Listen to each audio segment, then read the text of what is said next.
Ce journal vous est offert par DACO SARL, société d'expertise comptable et de fiscalité.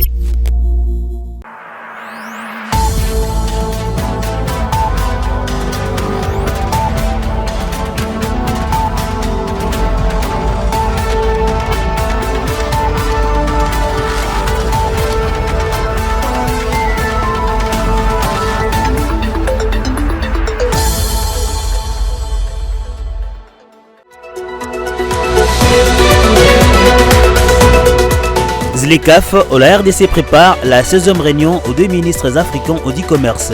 Organisée à Kinshasa depuis le 7 avril, le ministre du Commerce extérieur a effectué une visite de différents sites devant accueillir la dite réunion. Éléments à suivre dans ce journal. Les conseils permanents pour la comptabilité au Congo CPCC poursuit sa campagne de sensibilisation des agents et entités économiques sur les dépôts des états financiers. Une exclusivité réservée à cet organe d'études et d'analyse rattaché au ministère des Finances. Éléments à suivre dans ce journal. Le port en eau profonde des bananas sera opérationnel dès 2026. La première ministre Judith Suminwa a obtenu la garantie lors de sa visite officielle à Dubaï. Éléments à suivre dans ce journal.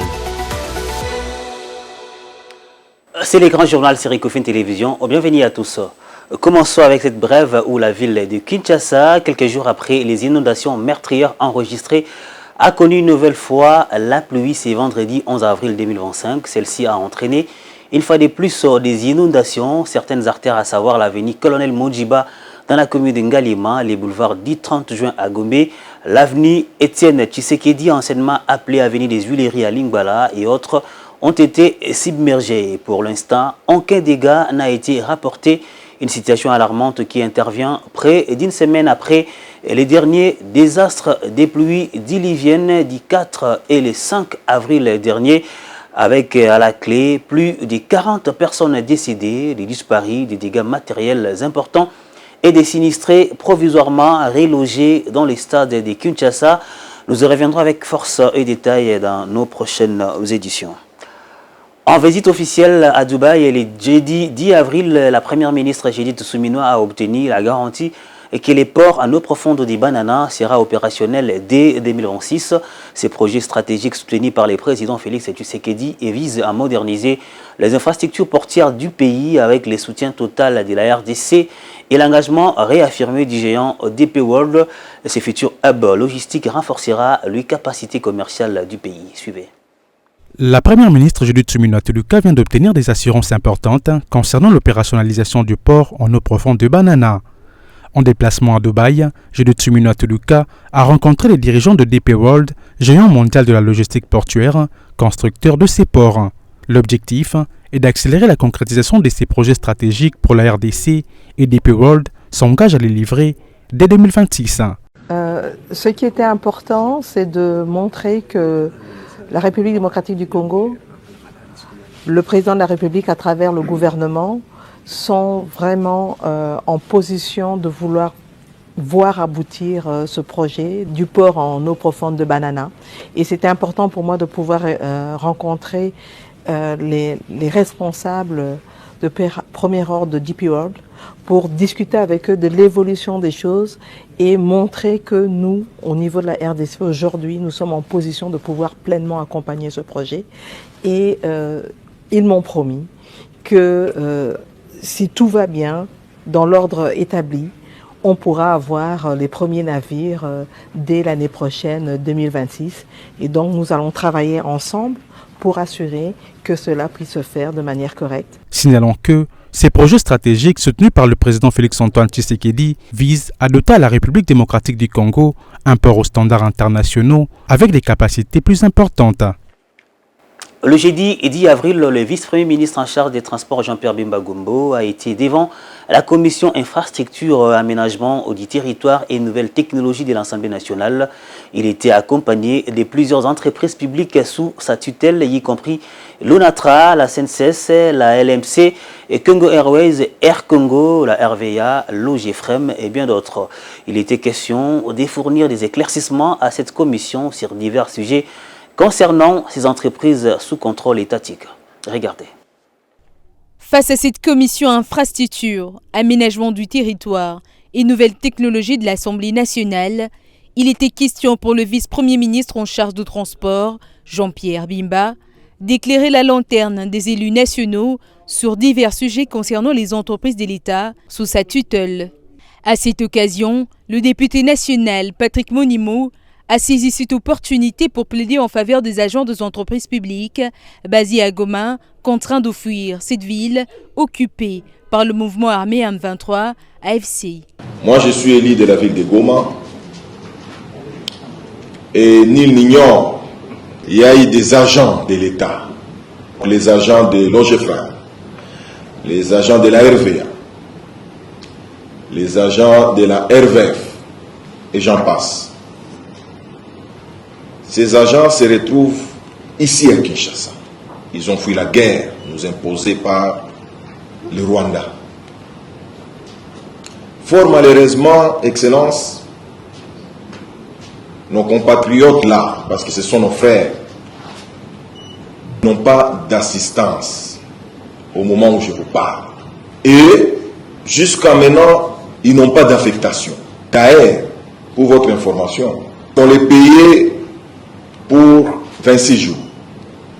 Mais là, je vous informe qu'on les paye juste pour 22 jours. L'élu des Goma a exhorté le vice-premier ministre à instruire les directeurs généraux des entreprises concernées afin de résoudre dans les meilleurs délais la situation de ses compatriotes.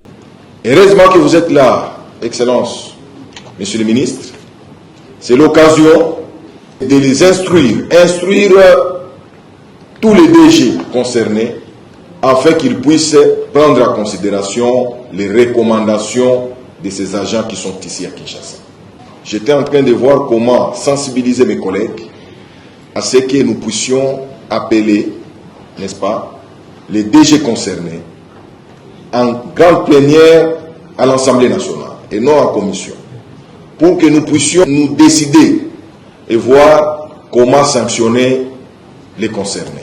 Un plaidoyer favorable reçu par le VPM Jean-Pierre Bemba qui a promis d'y porter des solutions urgentes. À l'issue d'une série et des rencontres des experts de la zone de libre-échange continentale africaine, ZLECAf en sigle, organisée à Kinshasa depuis le 7 avril, en prélude de la 16e réunion des ministres africains du commerce est prévu le mardi 15 avril prochain. Le jeudi 10 avril, le ministre du commerce extérieur de la RDC, Julien Paluku, a effectué une visite des différents sites devant accueillir la dite réunion. C'est dans le but de s'assurer du bon déroulement des travaux et de garantir un séjour agréable pour les plus de 200 délégués des différents pays africains entendus. Les détails en images et commentaires. Au cours de rencontres organisées depuis le 7 avril dernier, les experts de la zone de libre-échange continentale africaine ont abordé plusieurs thématiques clés, notamment le marché unique africain, le commerce de services, l'union douanière, les développements des infrastructures et les règles d'origine. Ces éléments seront soumis à l'appréciation du Conseil des ministres. À cet effet, 54 ministres africains du commerce, responsables de la mise en œuvre de la ZLECAf, sont attendus lors de la 16e session ministérielle, un événement de grande importance économique. Vous savez que la RDC est la capitale de l'Afrique depuis le 7 avril de cette année. Les experts de tous les domaines, qu'il s'agisse de la douane, qu'il s'agisse des juristes, ils sont réunis ici à Kinshasa pour préparer la réunion qui sera présidée par le président de la République le 15 avril 2025, où tous les pays africains qui ont ratifié l'accord de la zone de libre-échange continentale vont examiner la manière dont cette zone de libre-échange continentale est en train de se mettre en place. Comme vous le savez, le président de la République, son Excellence Félix Antoine Tshisekedi, voudrait être le champion de cette intégration africaine, à l'instar de ce qui s'est passé en Europe. Vous savez, la CEA a été créée en 1957, et aujourd'hui il y a l'Union européenne, où il y a ouverture de frontières, où il y a une union douanière, où finalement ça devient un instrument de développement de l'Europe. Et donc de la même manière, les chefs d'État africains voudraient faire de cette zone de libre-échange continentale un instrument de développement de l'Afrique, parce qu'il a été constaté que le commerce entre nous les Africains est très très faible.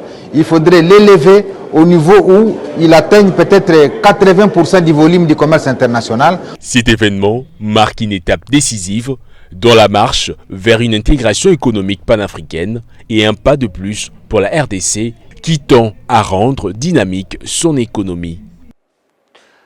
Du 8 au 10 avril, Livingstone en Zambie a accueilli le deuxième sommet Afrique-Amérique où la République démocratique du Congo, représentée par les ministres du Tourisme Didier Mpambia, a réaffirmé son ambition de s'imposer comme un leader touristique africain. Ce sommet stratégique marqué par un dialogue intense a visé à intensifier les relations sud-sud et à renforcer les liens entre les deux continents. Regardez. Malgré des investissements cumulés de 3,9 milliards de dollars américains, les chiffres soulignent des défis persistants dans les relations Afrique-Amérique. Seulement 6 compagnies aériennes relient les deux régions, offrant environ 300 000 sièges disponibles. Ces données révèlent l'urgence d'améliorer la connectivité et d'attirer davantage d'investissements. Pour la RDC, ces sommets est une opportunité précieuse. Le ministre Didier Mpambia a rappelé l'importance du tourisme comme vecteur de paix, des compréhensions mutuelles et des croissances inclusives. Ces messages s'inscrivent dans une stratégie plus large visant à renforcer les positionnements touristiques du pays en Afrique. Déjà engagée dans des projets ambitieux, la RDC s'y distingue par sa volonté de mettre en valeur ses richesses naturelles et culturelles tout en attirant des partenariats internationaux. En capitalisant sur son potentiel touristique exceptionnel, la République démocratique du Congo aspire à jouer un rôle clé dans l'intégration économique africaine, où le tourisme devient une plateforme de coopération et de développement durable. Il ne reste plus qu'à concrétiser ses ambitions pour consolider les leaderships de la RDC dans un secteur qui pourrait transformer son image à l'échelle mondiale. L'importance de mettre en œuvre très rapidement les plans du travail du programme élargi des vaccinations en vue de résoudre entre autres les questions des financements des vaccins en RDC a fait l'objet d'échanges le jeudi 10 avril entre le ministre de la Santé publique Samuel Roger Nkamba et une délégation des Gavi, l'Alliance du vaccin. Au détail avec Igor Biwaka. Ces échanges entre le gouvernement de la RDC à travers son ministère de la Santé et la délégation de l'Alliance du vaccin ont eu lieu dans l'objectif de répondre au déficit de financement des vaccins. Un plan de travail inscrit dans le cadre du programme élargi des vaccinations a été présenté pour résoudre tant soit peu ces problèmes.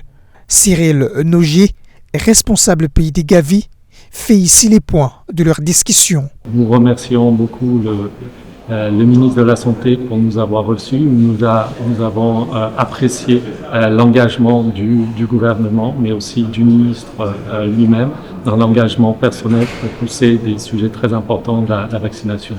Donc vous savez que le contexte est aujourd'hui difficile, entre un contexte sécuritaire, épidémiologique dégradé en RDC, qui appelle vraiment à des flexibilités et des actions très rapides du ministère et aussi des partenaires pour s'adapter à la situation.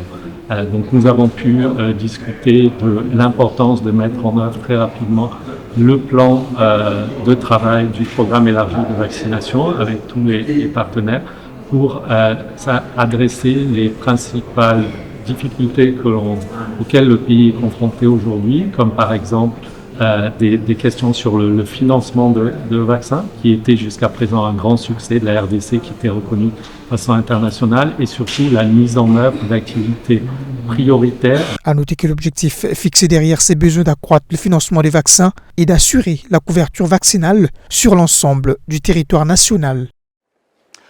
Le ministre Moïndo Nzangi a procédé le jeudi 10 avril au lancement de la phase des semences des pommes au déterre avec la coopérative Ntimbani à Mbanzangungu. Ces projets fait suite à un protocole d'accord signé il y a quelques mois en Italie entre la RDC et la firme italienne Amica. Images et commentaires. C'est pour superviser personnellement le lancement de la phase expérimentale d'un ambitieux projet agricole porté à la coopérative Ntimbani que le ministre du Développement rural, Moïndo Nzangi, a effectué ses déplacements dans la province du Congo central, précisément à Mbanzangungu. Ces projets, axés sur la culture de la pomme de terre, est le fruit d'un partenariat entre des coopératives locales et la firme italienne Amica Tips, avec laquelle un protocole d'accord a été signé en Italie il y a quelques mois. Les échantillons de semences Reseta, Spunta et Alicia ont été envoyés dans le cadre de ces projets. L'objectif est de faire de Mbanza-Ngungu un véritable épicentre national de la production de pommes de terre, capable d'alimenter le marché local, notamment celui de Kinshasa, tout en s'ouvrant à l'exportation vers l'Union européenne. De son côté, la représentante de la coopérative a salué l'initiative avec enthousiasme et a fait savoir qu'ils ont retrouvé l'espoir et espèrent voir cette première phase donner une production de qualité pouvant approvisionner les marchés locaux, mais aussi ouvrir de perspectives vers l'exportation. Notons qu'à travers cette initiative, le ministre du Développement rural entend renforcer la souveraineté alimentaire, promouvoir les chaînes de valeur agricoles durables et repositionner les territoires ruraux au cœur du développement économique du pays. Adopté au Conseil des ministres comme contribution sectorielle à l'effort de guerre annoncé par les chefs de l'État Félix-Antoine Tshisekedi Tshilombo, les formations ambulatoires gratuites en faveur des dépendants, des militaires et policiers sont désormais effectives. La cérémonie de lancement a été organisée cette semaine dans la salle de réunion du gymnase des Jido du commissariat général de la police nationale congolaise. Petite info pour les détails.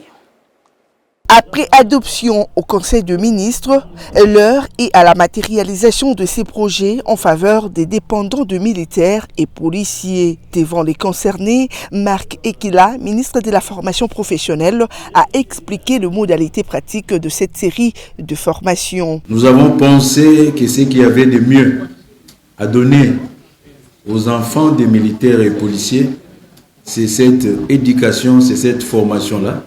Ce programme soutenu par le gouvernement, parce qu'il a été accepté par le Conseil des ministres, va prendre 5 étapes.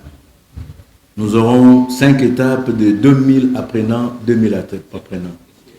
Et c'est donc ce qui veut dire que c'est une longue période, comme le disait mon général, dont la périodicité c'est 5 phases de 2000 apprenants chacune. Et nous allons bénéficier de l'accompagnement des promoteurs des centres de formation. Chaque session de formation aura sa spécificité, mais bien entendu, nous aurons des formations que je considère comme basiques. Vous connaissez maçonnerie, électricité, carrelage, informatique, mais nous allons aussi là-dedans mettre des filières innovantes. Nous voulons que cette formation ici soit sanctionnée par des titres délivrés par l'État. Et les titres délivrés par l'État, mon ministère organise les épreuves certificatives. Et ceux qui seront considérés comme formés, ce sont ceux qui vont réussir dans ces épreuves-là. Ceux qui ne vont pas réussir seront recalés et ils seront obligés de revenir dans d'autres sessions.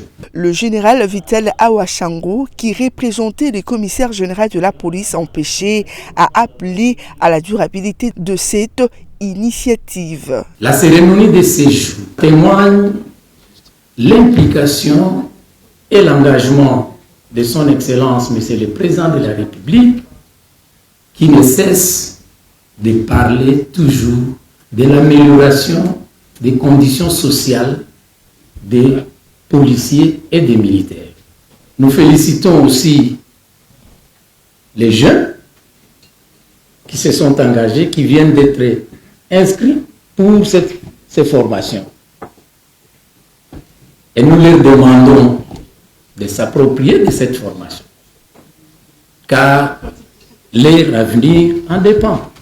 La représentante des épouses des policiers, Thérèse Kapata, n'a pas manqué de saluer l'initiative. La formation pour nos enfants représente un nouveau souffle qui va éradiquer tant soit peu la douleur de voir nos enfants sans occupation et sans encadrement professionnel, leur permettant d'espérer en eux et de croire en être un jour utile dans la société. Le deux ministres présents, Marc Kila de la formation professionnelle et Noéla Ayeganagato de la jeunesse, ont visité les différents locaux prévus pour la formation. Par la suite, ils ont pris la direction du siège administratif des Sogeref dans la commune des Gombe, une société spécialisée dans la menuiserie métallique et en bois, où un autre échantillon de dépendants de policiers et militaires sont déjà en pleine formation. Au 5e jour des travaux sur la route nationale numéro 1 à l'entrée de Kassangoulou, où une tête d'érosion était apparue, le trafic a repris normalement le jeudi 10 avril 2025. Les constats faits sur le lieu démontrent une amélioration significative des travaux. La route est hors danger grâce aux travaux de chargement. Rien à voir avec la situation alarmante d'il y a 5 jours. Les détails dans cet élément. Le trafic a repris normalement sur la route nationale numéro 1, près de 5 jours seulement après cette importante érosion provoquée par les fortes pluies qui sont abattues sur la ville dans la nuit du 4 au 5 avril 2025. La circulation est désormais rétablie dans les deux sens en aller comme en retour. Cette reprise rapide est le fruit des travaux d'urgence diligentés par l'Agence congolaise des grands travaux et ses partenaires qui ont permis de stopper et de maîtriser l'érosion à temps. Jeudi 10 avril 2025, le constat sur le lieu démontre une amélioration significative des travaux. La route est hors danger, notamment grâce aux travaux de rechargement qui s'y font afin d'agrandir et de stabiliser la zone qui a vécu la menace. Rien à voir avec la situation alarmante d'il y a 5 jours. Contrairement aux rumeurs ayant circulé sur les réseaux sociaux, il n'y a jamais été question d'une route complètement coupée. L'érosion a touché la RN1 au point kilométrique 17, précisément à l'entrée des Kassangoulou. Le directeur général de l'Agence congolaise des grands travaux Nikonza Unzaou s'est personnellement rendu sur terrain pour évaluer la situation et lever avec ses équipes les meilleures des options dans l'intérêt du trafic sur cette route hautement stratégique et pour Kinshasa et pour le Congo central. Comme vous pouvez le voir, et le travail effectivement il se poursuit. Mais nous avons le plaisir de vous annoncer et de vous montrer que les deux bandes de circulation sont tout à fait effectives. Donc voilà la bonne nouvelle que vous pouvez remarquer vous-même. Il y a les véhicules venant de Matadi et ceux venant de Kinshasa. Et nous sommes permis de nous mettre au milieu pour montrer effectivement qu'il y a bien la circulation entre les deux bandes. Les travaux se poursuivent malgré la reprise du trafic. Les équipes restent mobilisées notamment sur le remblayage et la consolidation de la plateforme afin de stabiliser durablement la chaussée. Un système de digues renforcé avec le moellon et du gravier du calibre 8-15 est actuellement utilisé pour contenir cette érosion. Dans le cadre des actions à long terme, il est prévu de construire un collecteur d'environ 350 mètres de long allant de la RN1 jusqu'à la rivière qui traverse la zone. La CGT veille à un suivi rigoureux de travaux avec un déploiement conséquent d'ingénieurs et même de nuit pour garantir le respect des normes techniques. Selon les estimations, autour de 60 camions de matériaux, voire un peu plus, ont été déversés sur les sites pour freiner l'avancée de cette érosion. Cependant, la RN1 reste très fragile. Ici, à Sonabata, village d'origine de Feluambo Makiadi, une nouvelle tête d'érosion s'est manifestée. Elle avance en direction de la route. Elle peut l'atteindre à tout moment.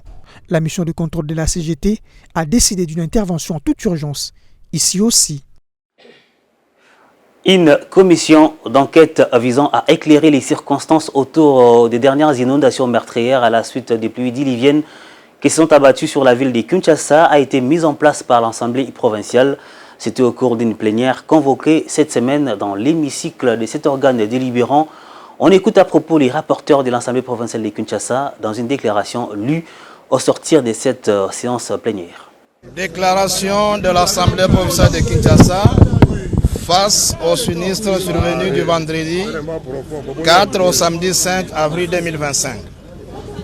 C'est avec vive émotion et consternation que nous avons constaté que de nombreuses pertes en vies humaines et dégâts matériels, innombrables suivis par les populations de certains quartiers de la ville province de Kinshasa, à la suite des inondations monstrueuses causées par les pluies d'où ils viennent dans la nuit du vendredi 4 au samedi 5 avril 2025. L'Assemblée provinciale de Kinshasa présente ses condoléances les plus attristées aux familles éprouvées. Au regard de l'ampleur des dégâts causés, l'Assemblée provinciale de Kinshasa, après sa descente sur des sites de sinistres, a immédiatement convoqué une plénière en urgence pour ce mardi 8 avril 2025 en vue d'installer une commission d'enquête quant à ce. L'Assemblée provinciale de Kinshasa remercie et félicite le chef de l'État, son Excellence M. Félix Antoine Tshisekedi Tshilombo, dans sa politique d'être toujours aux côtés des populations. L'Assemblée provinciale de Kinshasa félicite également le gouverneur de la ville de Kinshasa pour sa présence dans le lieu de sinistre, symbole d'un attachement à la population quinoise.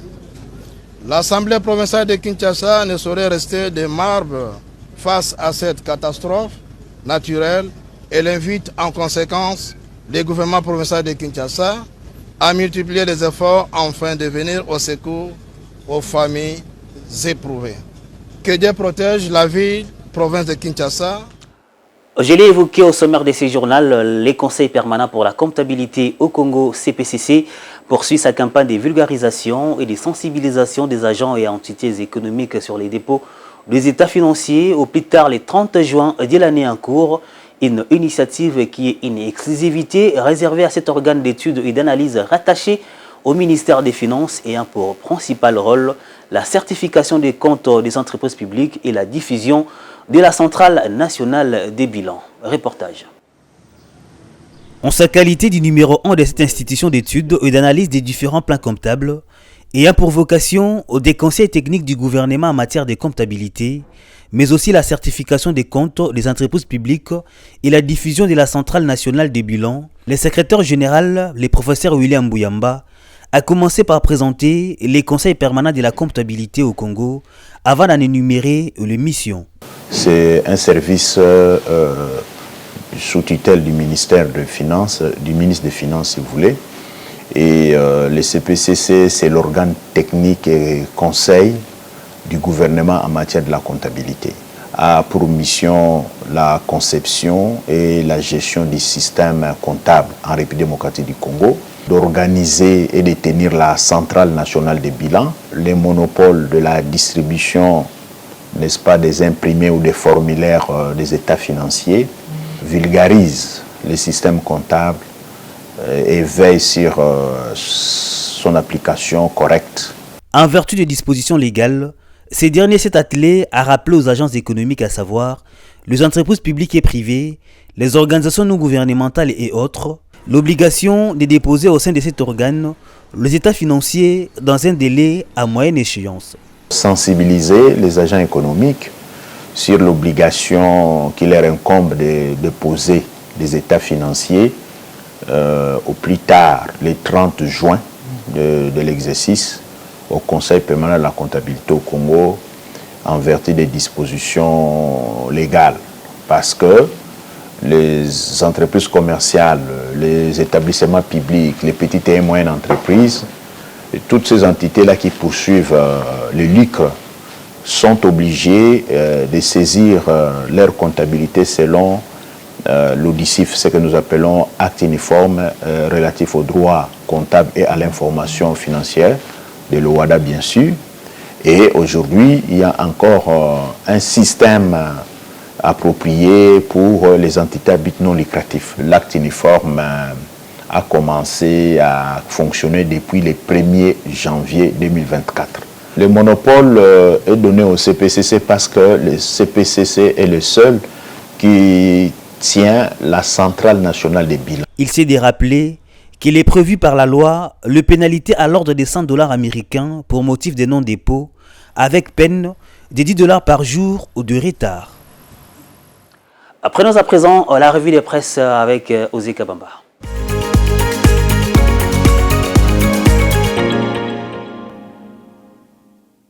Journaliste Jérôme Sekana, le ministre des Finances Doudou Fwamba s'est livré mercredi 9 avril. Merci de nous avoir suivis.